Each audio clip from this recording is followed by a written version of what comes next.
The others who might want to speak after you, they may have to they may not fit into this section, so please be cognizant of that. First, register Mr. McChesney.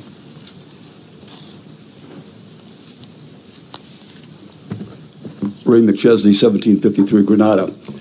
Sorry to hear my name called. There was too many applause. I've been given a copy of an email from the city, and this is from Dr. Lee Niblick to Councilman Honing. It says, Larry, as I sit here in Tampa in preparation for today's training and reading your email, especially the bolded and underlined items below, which say, the last straw for me was today when I received a call from two separate credible sources who said that a city employee had told two officials at MIA that Councilor Honing doesn't know what the hell's going on. I suppose that's partially true, that she was referring, I believe, to my erroneous memory about the money to be in the TBE problem. Now we take over from Dr. Lee. The staff insubordination didn't start with me, but unfortunately, I have to fix it. I am copying Dan because in the past, Casper Milk Toast Management, up to and including the manager, has allowed this type of disrespect with no threat of repercussions. There's some more things in here, but the question I'm going to have is in the last two paragraphs. Larry, I've been in supervision at all levels of government for the past nearly 43 years. And as I mentioned to one other counselor, not sure who that would be, that this is the most dysfunctional organization I have ever seen. Given my experience of the last 2 weeks, sadly, we need a lot of help. And the last sentence is the question I have for all of you. The, quote, St. Valentine's Day Massacre, unquote, will be a little late this year, but you will be pleased. I'd like to know what the St. Valentine's Day Massacre that Dr. Nimlick was talking about. Thank you. Thank you, Mr. McChesney. Councilor Honig, do you want to respond to that? Or? Sure, I'll respond to that. Thank you, Mr. McChesney, for reading that and therefore giving me an opportunity to respond. I was in San Francisco on business when he sent that email out, and I wish he were here because I don't like to talk about people when they're not here, but what a frightfully tasteless email to use the term St. Valentine's Day Massacre when there in fact had been a St. Valentine's Day Massacre the day before involving a school. I was as shocked by that as you were when you saw that. I think I opened it up at 11 o'clock at night in San Francisco, thought about calling him and decided, you know what, I'll just come back and confront him. And that opportunity didn't occur because when I came back, Monday was a holiday, Tuesday was a city council meeting, and he was placed on administrative leave, and I have not talked to him since then. I have no idea what he was talking about. The email that was referenced in there in the middle, because the public may not understand that, you kind of went fast. I only have 4 minutes. Good point. We only give you 4 minutes. Perhaps the community should be aware that the underlying email exchange with Dr. Niblock concerned the Tommy Barfield Elementary Field. I had been asked by Jane Watt, the chair of the Marco Island Academy, to assist in having the Tommy Barfield Elementary Field prepared so that they could play intramural baseball against other teams. And there's been a back and forth with the city administration and with the Tommy Barfield, with the city administration and with the coach at Marco Island Academy, and I was trying to, what's the right word, sort of get it fixed and get it done and sort of play an intermediary role to calm the tensions down. That didn't work, and a couple of the coaches, including the head coach at Marco Island Academy, called me as I was in the airport ready to go to San Francisco and said that a member of city staff had been saying things about me, and so I felt that what I should do is alert the manager, not to get this person, fired or anything, but just we have to counsel individuals when they overstep the line of civility. And I felt that with regard to a city councilor, those kinds of things are not helpful. So I sent an email out of frustration to Dr. Niblock, and I think his first error, of course, was referring to St. Valentine's Day Massacre. Horrible lack of presence of mind to use that term on that day. His second egregious error, in my opinion, was to lambast his staff in what is obviously a public record. He would know that. He's been a manager in Florida for almost 3 decades. So that was an unfortunate reference, and you'd have to figure at some point it would become public. And then he also copied this individual's supervisor, which is totally unnecessary. And so now there's another person who has the email trail, which is just wildly unfortunate. So I realize assumptions, everybody knows the joke about assumptions. I assumed that what he was talking about was that he was going to take action against this particular individual who was dealing with Tommy Barfield Elementary Field.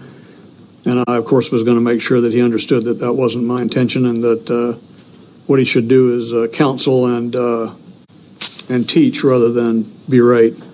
But I have no idea. Maybe he was referring to other things as well. I have no idea. Thank you for letting me comment, Mr. Chairman. Thank you. Next registered speaker, Dr. Jerry Swacky. Kathleen Reynolds.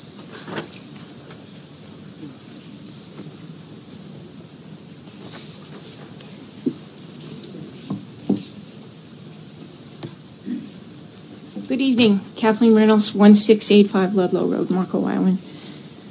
Before I begin, I want to, though, clarify something on your statement, Mr. Honig.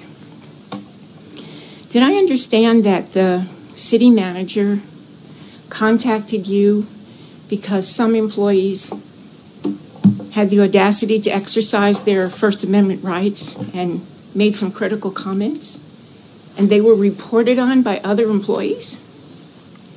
Did I understand that as the process? Rather than get into a back and forth, if you can reserve your comment if you can finish the rest of your comment, and then that's number one. So, have we created a climate where people rat on each other? That's what it sounded like. And if I'm misunderstanding that, I'd appreciate the explanation. Number one, and number two, it sounded like you were directing city staff to become engaged in work. As I understand it, you have one employee, the city manager. We have two. And everybody else works for the city manager. And having been a CEO of an organization where I worked for a board, I understand that line has to be a rigid line. And once it starts getting crossed over, very dangerous things can happen. So I'd appreciate clarification on those 2 points. But what I came to say was, just as Ray McChesney, I cannot even state the level of my disappointment in reading the email, which our soon-to-be prior city manager sent to you. I read the email that was broadly shared across Marco Island today, wherein the very newly appointed city manager promised a delayed Valentine's Day massacre for city staff. I'd like to go on record that this type of language is unacceptable for a public figure.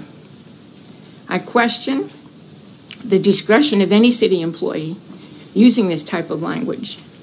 And it appears that the new city manager, as you stated, Mr. Honig, does not seem to fully understand the implications of Florida's Sunshine Law.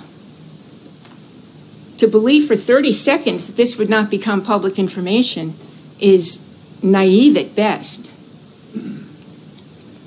I believe that this behavior constitutes sufficiency for the City Council to end the current chaotic condition in our city. And I ask that the City Council do whatever is necessary to terminate this employment for cause, because I believe that this behavior constitutes cause. Thank you for listening to me. Reynolds, thank you for your comments. And just let me just clear up a couple of things to make sure that, and perhaps I was not clear. And we do understand that email came from the city manager to me. It's not my email to him. we're not going to have a discussion. I'm going to respond to your questions. Okay, only. thank you. You're welcome. And thank you for raising them, because the fact that you raise them may mean that other people have them. I in no way have ever instructed any city employee to do anything. Jane Watt called me because at a city council meeting it was reported to us that the Tommy Barfield Elementary playing field for baseball was ready for play and ready for practice. I sent that out to Jane Watt, very happy that that was the answer, and the response I got was that it's not ready for play and that the other teams in the intramural league refused to play on the field. And so they invited me to go out to the field, and I did, and they showed me what they thought was wrong with the field. I put that into an email and sent it to the city manager and to the city manager only, and said, Mr. Manager, this is what the coaches at the field are saying is the condition of the field, and I left it at that. And what the city manager did with that was totally up to him, and I actually don't follow up with the manager in terms of what they're asked to do. That's not my role. My role is hiring and firing a city manager, period. And if I can assist in a constituent matter by passing information along to the city manager, we all do that. So fast forward 3 or 4 days, I don't remember the exact timing, I received 2 telephone calls within 3 minutes of each other from 2 coaches who were at Tommy Barfield who reported that a city employee said of me, as Mr. McChesney read, Councilor Honig doesn't know what the hell he's talking about.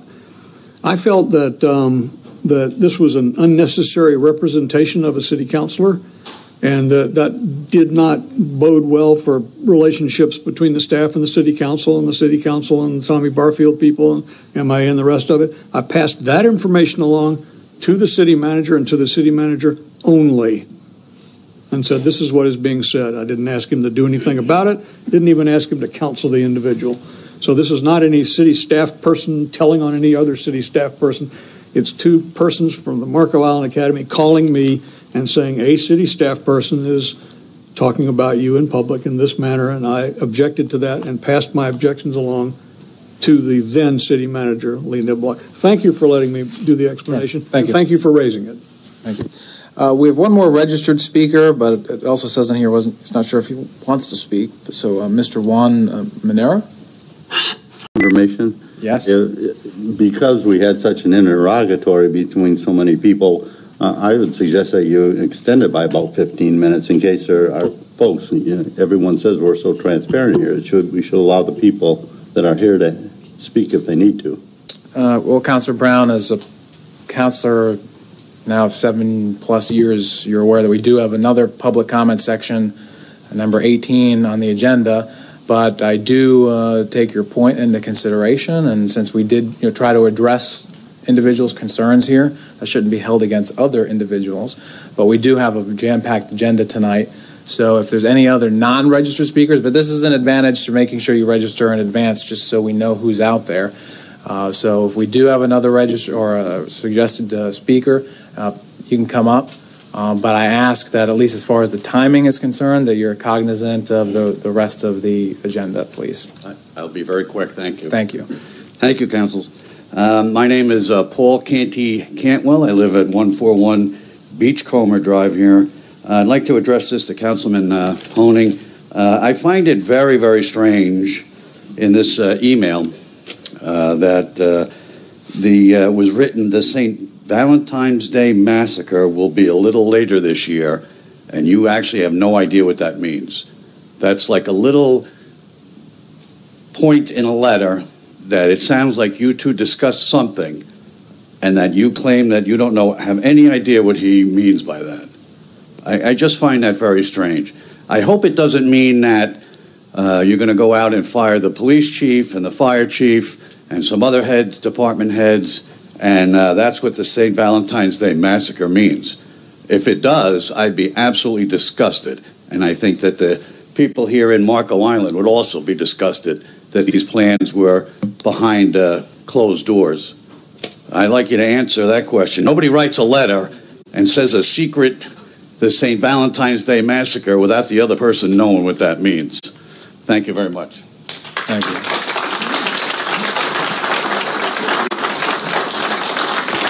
Honig, briefly, I mean, you've already addressed the matter, but if you'd like to address it again, Yeah, briefly. So for 2.5 years, I've lived with everybody saying I'm out to fire the chief. By charter, we don't hire and fire anybody on the city staff. I've never made a motion. You won't find anything in writing. You won't find anything orally. I've already been subpoenaed for my voicemails and texts and messages, and all this is total BS. That's the answer to your question. Any other public comment? That was respectful. Seeing no other public, but I appreciate your question. Please, no. If you have something to say, it needs to be up at the microphone. And you had your opportunity. Well, then don't offer it again. But I didn't offer it again. The procedure is we can't have people yelling from the audience because it doesn't get picked up on the microphone. And for people who want to reference the meeting later on, it's not fair to them. That's the reason why. Okay. And you could come up at another public comment at the end of the meeting if you'd like. Thank you. Closing.